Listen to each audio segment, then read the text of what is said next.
It began... I had this weird set of beliefs, I suppose, based on past experiences. I was attracted to children, basically. And I used to think they were sexy, and there were just so many different thoughts that it was okay to have sex with children, that I'd enjoyed it when I was a child, that, yeah, it's illegal, but the law isn't always right, because I've seen that before.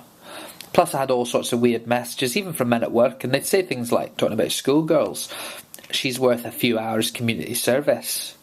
From all this, I had my past experience, because I had abused before. I had molested kids, basically.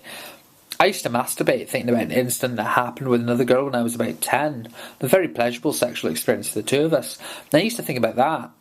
And that was my life. I had very little else. I worked and I had these thoughts running through my head that I kept very secret.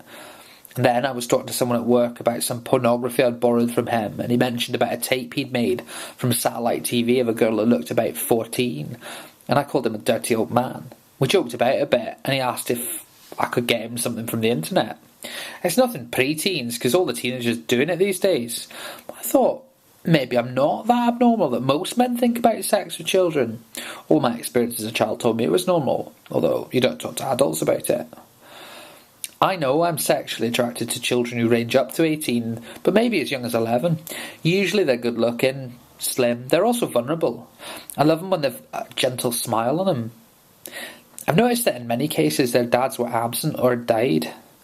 In my work, I had access to children because I was in a school.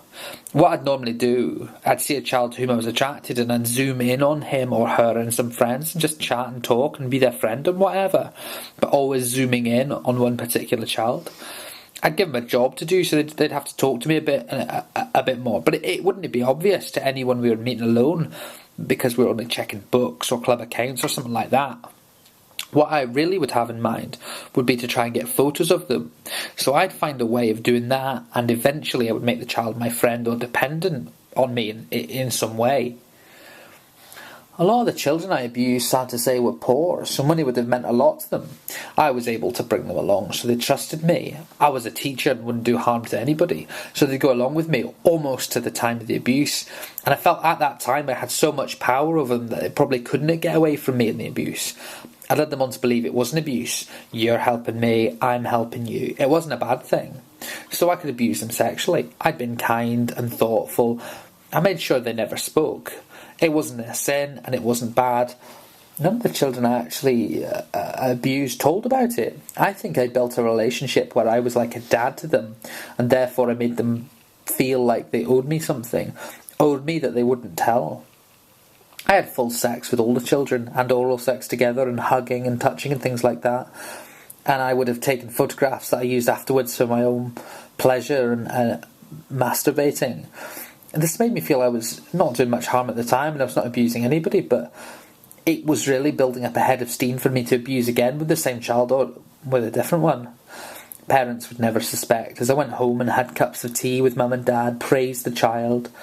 I always made sure I had a reputation of doing good work, which I was, but it was a front for what I was doing, so no one would ever suspect. Children were always round me at school, but that was normal.